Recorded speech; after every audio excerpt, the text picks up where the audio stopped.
Young and the Restless, explosive new romances, bizarre crush, and 2 major reunions. The summer heat settled over Genoa City, but it was nothing compared to the emotional storms brewing beneath its polished surface.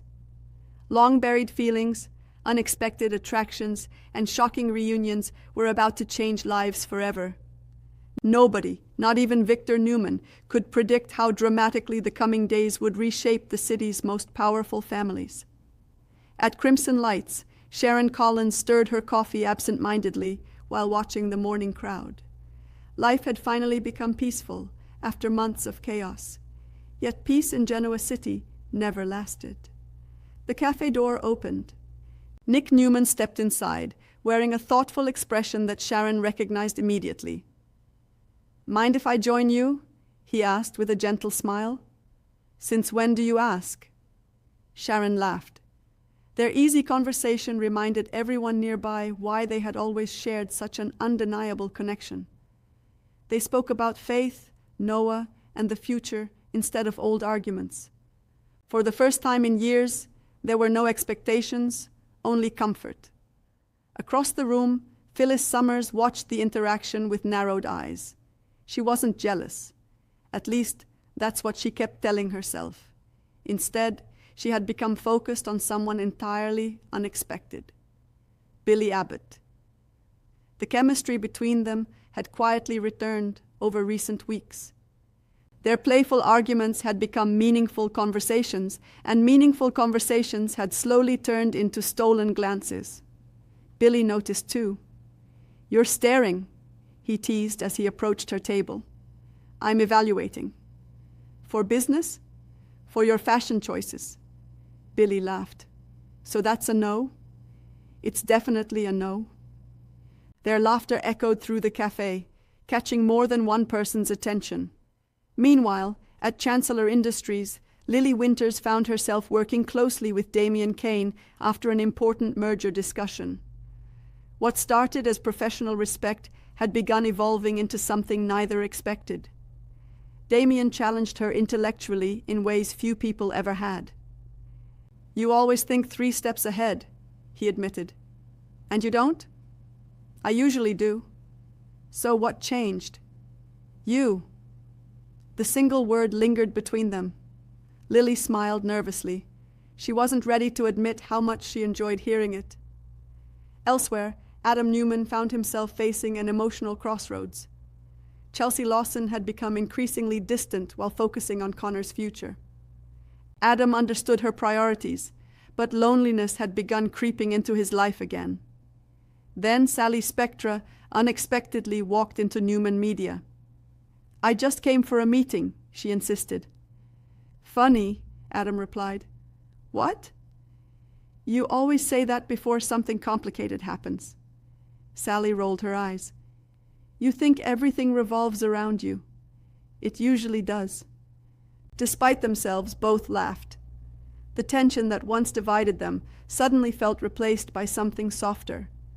Neither wanted to admit that perhaps the timing had finally become right. Across town, another surprising story was unfolding. Audra Charles had never imagined herself fascinated by someone like Daniel Romalotti. Daniel wasn't trying to impress anyone. He wasn't playing games. He simply treated her like an equal. That alone made him different. After finishing a charity planning meeting, Daniel walked beside her through Chancellor Park. "I've been meaning to ask," Daniel said. "What?" "What's underneath all that confidence?" Audra looked genuinely surprised. "No one's ever asked me that." Maybe they should have. For a brief moment, Audra forgot every defense mechanism she'd spent years building. She smiled. A real smile. Nearby, Tessa Porter noticed the exchange while walking with Mariah Copeland. "Did you see that?" Mariah nodded.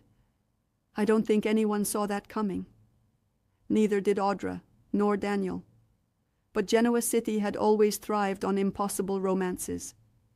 Back at the Newman Ranch, Victor Newman gathered his family for what everyone assumed would be another business announcement. Instead, Victor surprised them. I've spent too much time focusing on enemies. Silence filled the room. Nikki looked at him carefully. Victor continued. I nearly forgot what truly matters. Nick exchanged puzzled glances with Victoria. Adam looked equally confused. Victor rarely admitted mistakes. I want this family together, Victor declared. For good.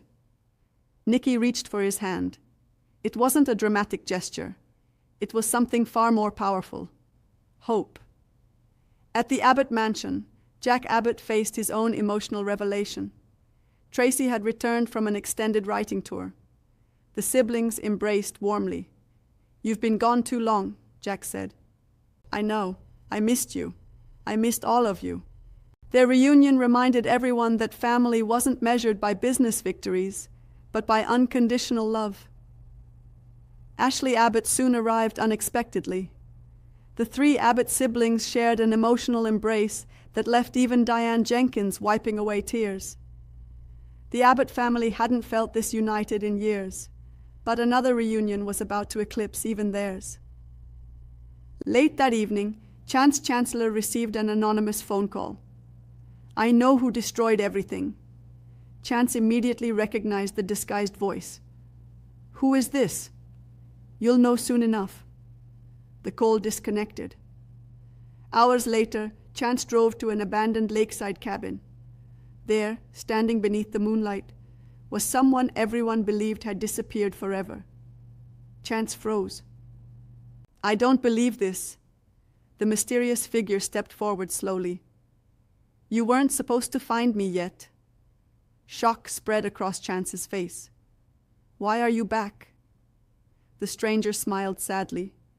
Because Genoa City is about to change.